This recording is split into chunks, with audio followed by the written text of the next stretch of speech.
Good day everyone, and welcome to the second week of the differential equations class. This is what we are going to learn today. So mostly it is about solving some particular classes of differential equations. And so separable equations and linear differential equations. Here is the list of things that you're supposed to know in order to understand today's lecture. This is very important, so if you, forgot how to do integration, please stop the lecture and review. It is important that this lecture is mostly handwritten, so I'm going to go through a lot of worked examples. Okay, so you really have to watch the video to understand it, because the slides themselves, they do not have these examples. They do not have the workings.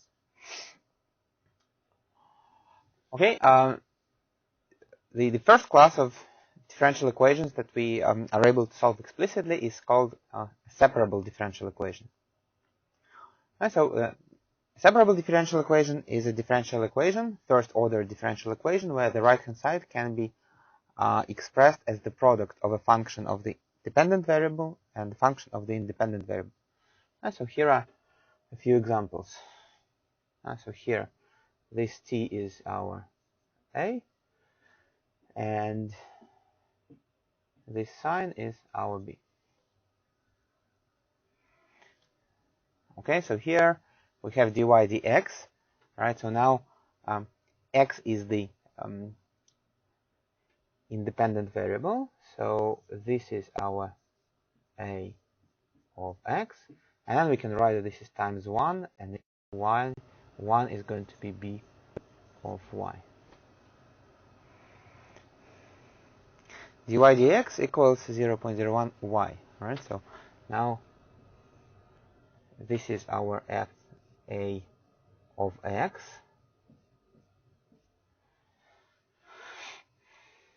and y is b of y. So here the whole thing can be thought of as, well, now the dependent variable is v instead of y, so this is going to be b of v, and then we can write times 1, and then 1 is a of t.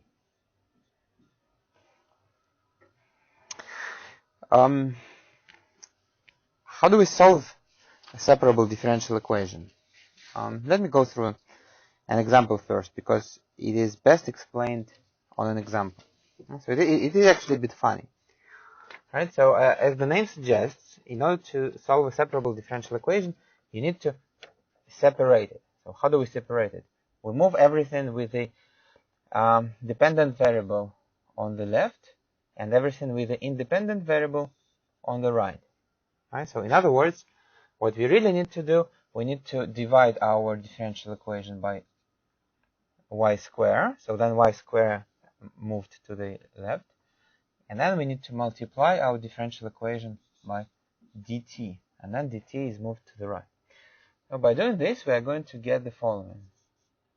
Dy over y square equals cosine t dt. Whatever that means. Of course, it's not really a true equation, and we are not, strictly speaking, we should not just divide by or multiply by dt, but let me explain how the method works, and then I will prove that it is actually correct. But then what we do is we just write an integral sign. Okay?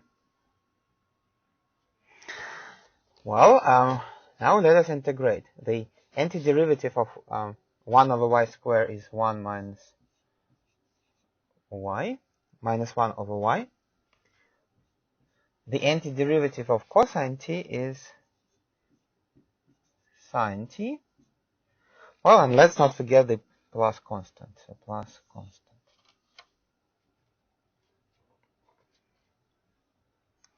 Okay.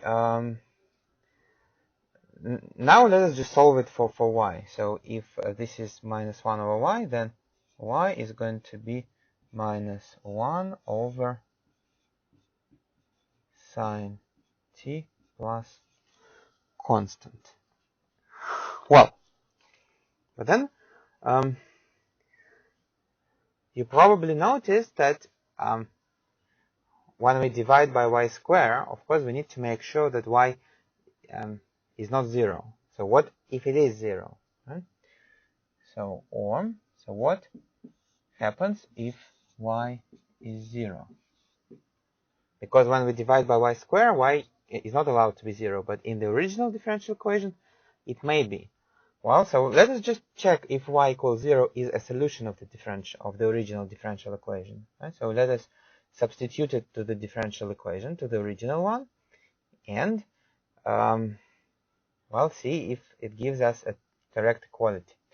So d0 dt equals 0 square times cosine t. Is it correct? Yes, it is correct. Well, and since it is correct, it means that it means that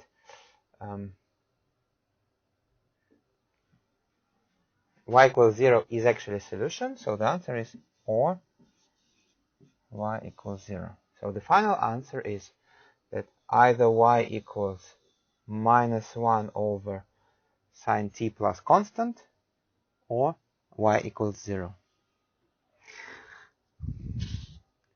Now, with differential equations, usually it is a very good idea to verify your calculations. So let us verify. So now we're not going to solve it. So now we already know that the solution is 1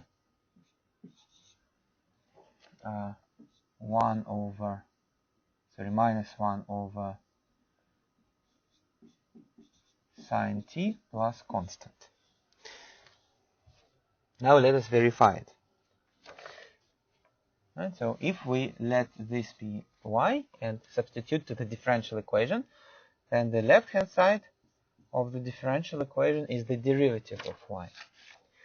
Right, so the derivative is minus 1 times, then we differentiate 1 over something, we get 1 over this something sine t plus c squared, and times minus 1, and multiplied by the derivative of sine t, which is cosine t. Right, and then notice that minus 1 cancels out. Then the right hand side is y squared. So let me write minus 1 over sine t plus constant. This is our y squared times cosine t. Well, this is clearly the same thing. So it's the same as the left hand side, which means we are done. Right, so we have verified that this is indeed a solution of our differential equation. Okay, so this procedure is, strictly speaking, is not necessary because we have found the answer, but it is, well, very advisable. So if, say, on the midterm test you have some time to verify your answer, then you can do it. And so it is a good idea to do it. I will write advisable. Advisable, but not necessary.